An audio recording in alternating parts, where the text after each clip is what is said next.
जानकारी का अपडेट आपसे लेते रहेंगे। फिलहाल के लिए बहुत शुक्रिया। और आगे बढ़ते हैं, बड़ी खबर बिहार से है। बिहार के बगहा में बाढ़ जैसे हालात हो गए हैं और 22 गांवों का मुख्यालय से संपर्क टूट चुका है।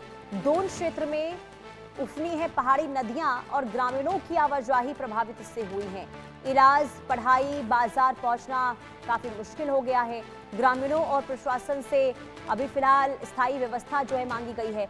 खबर आपको बता दें, जो आप तस्वीर देख रहे हैं ये बिहार की है। बिहार के बगहा से तस्वीर सामने आई है, जहां लगातार हो रही बारिश के बाद पश्चिम चंपारण के दुर्गम दोन क्षेत्र के हालात बिगड़ गए हैं और पहाड़ी नदियां जिसका जलस्तर लगातार बढ़ने लगा है और करीब 22 गांवों का संपर्क जो है मुख्यालय से पूरी तरीके से माना जा रहा है कि टूट गया है। ग्रामीणों को रोजमर्रा के कामकाज के लिए, इलाज के लिए, पढ़ाई के लिए या फिर बाजार जाने के लिए भी काफी दिक्कतों का सामना करना पड़ रहा है और इन्हीं उफनती नदियों को पार कर कर उन्हें अपना जो कामकाज है वो इस वक्त करना पड़ रहा है। हालात बद से बदतर हो गए हैं। अब ग्रामीणों ने प्रशासन से सुरक्षित आवागमन के लिए स्थायी व्यवस्था की मांग की है। ये तस्वीर आपको दिखा रहे हैं, दोन क्षेत्र से ये तस्वीर सामने आई है।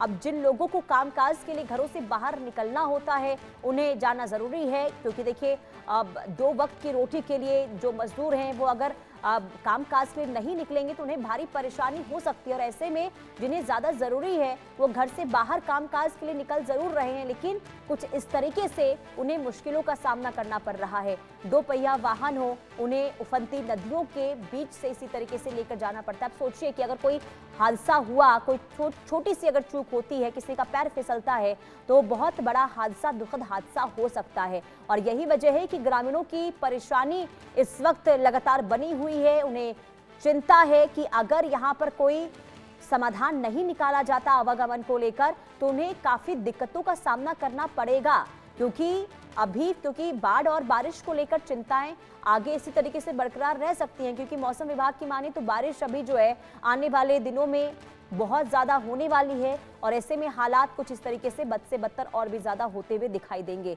लेकिन रोजमर्रा के कामकाज के लिए, जरूरतों के लिए लोगों को कुछ इसी तरीके से आवागमन इस वक्त इन्हीं पानी के बीच से होते हुए निकलना पड़ता है और इसी के जरिए वो अपना कामकाज जो है वो कर पा रहे हैं, जिस वजह से उन्हें काफी दिक्कतें इस वक्त हो रही हैं, क्योंकि आवाजाही बहुत ज्यादा प्रभावित लोगों की हुई है। अब देखिए कैसे यहाँ पर महिलाएं हैं, पुरुष हैं, वो घुटनों तक पानी है और इन्हीं पानी से होते हुए वो आगे बढ़ते हुए इस वक्त दिखाई दे रहे हैं, यानी कि सड़क पार कर रहे हैं। और कहीं ना कहीं देखिए कई बार तो ऐसा भी होता है कि ये हादसे की वजह भी बन जाता है, लेकिन फिलहाल प्रशासन की ओर से अभी तक इस ओर कोई कदम नहीं उठाया गया, जिस वजह से ग्रामीणों में भारी चिंता इस वक्त देखने को मिल रही है। बगहा के 22 गांव ऐसे हैं जहां पर यह स्थिति, क्योंकि मुख्यालय से संपर्क टूट चुका है और लोगों को इस वक्त दिक्कतों का सामना करना पड़ रहा है।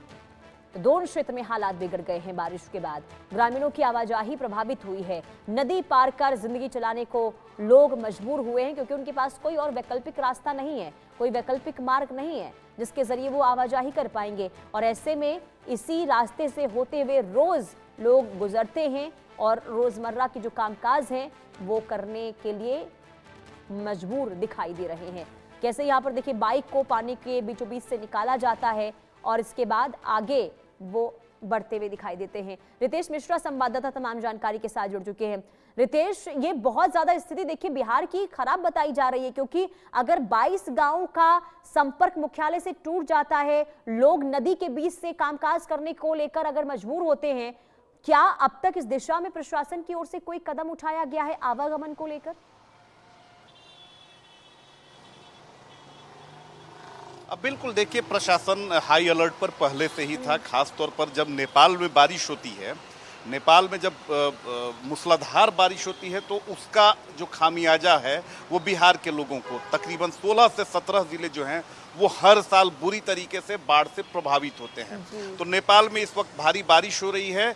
कहिए अभी तो ये तो शुरुआती दौर है, ये तो बगहा और रक्सौल के तरफ जो इलाके हैं वो डूबे हैं, वो भी बराज जब खोले गए हैं उसकी वजह से, लेकिन अभी कोसी जो है सीमांचल है वहाँ पर तबाही आनी बाकी है और बगहा की तस्वीर देखकर लोग डरे और सहमे हुए हैं, क्योंकि जिस तरह से लगातार नदियों में गंडक के जलस्तर में वृद्धि हो रही है और जैसे जैसे वाटर लेवल बढ़ रहा है जो दियारा इलाके खास तौर पर है वहाँ पर पूरी तरीके से जलमग्न पूरा जो पंचायत है वो हो चुका है। 22 गांवों का संपर्क जो है वो जिला मुख्यालय से टूट चुका है। एकमात्र सहारा नाव है, लेकिन नाव पर भी सवार होना खतरे से खाली नहीं है, क्योंकि नदी जो है वो पूरी तरीके से उफनाई हुई है और उस उफनती नदी में नाव के सहारे यात्रा करना या रोजमर्रा की ज़रूरतों को पूरा करना ये काफ़ी डेंजर साबित होता है। हर साल बिहार में नाव दुर्घटनाएं होती हैं और असमय लोगों की मौत होती है। हालांकि जिला प्रशासन पूरी तरीके से अलर्ट पर है। सबसे बड़ी राहत की बात यह है कि अभी बिहार में मानसून सक्रिय हुआ ही नहीं है।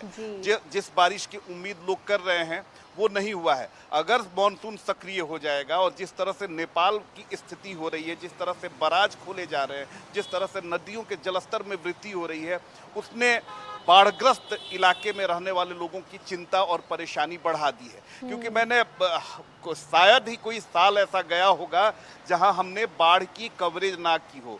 बाढ़ से बुरी तरीके से लोग प्रभावित होते हैं, उसकी कवरेज हमने ना की हो। आप समझ सकती हैं कि अगर यही इलाका है और चारों तरफ से जलमग्न हो जाए, इसका संपर्क कट जाए, तो यहाँ के लोगों को कितनी परेशानी होगी। तो वो तस्वीर हमने देखी हैं, हमने खबरें दिखाई हैं और हर साल जो लोग हैं ना बाढ़ वाले इलाके में, उन्होंने तो नियति मान ली है, भाग्य मान लिया है कि हमारे नियति में ही यही है। अब सोचिए कि बाढ़ में ही बच्चों को स्कूल जाना है, कई महिलाओं की मृत्यु तक हो जाती है, प्रसव जब उन्हें पीड़ा होती है तो अस्पताल ले जाने के लिए कुछ है ही नहीं, सड़क का संपर्क टूट चुका है।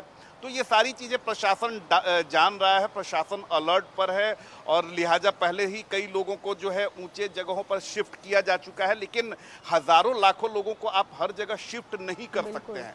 तो बाढ़ वाली स्थिति बगहा में देखने को मिल रही है। बाढ़ वाली बार क्योंकि देखिए जो आप कह रहे हैं कि हर बार हर साल की ये कहानी है कि जब जब बारिश होती है बाढ़ जैसे हालात बनते हैं और आप लगातार कवरेज भी करते रहे हैं, लेकिन हर किसी के मन में ये सवाल रहा है, क्योंकि बात अब नए बिहार की होती है, बात सड़कों की जाल की होती है कि सड़क जो है गांव गांव तक पहुंच चुके हैं।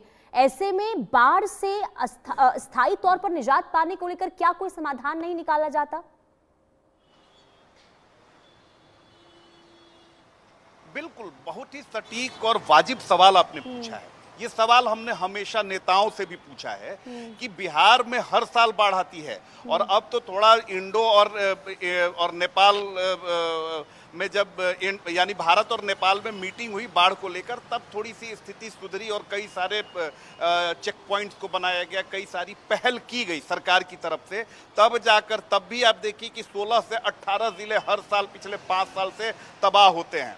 इसके पहले आपको याद होगा कि 2008 में कोसी ने किस तरह से त्रासदी मचाई थी कि हजारों लाखों गांव जो हैं वो पानी में बहकर और लाखों लोग जो हैं उनकी जान चली गई थी।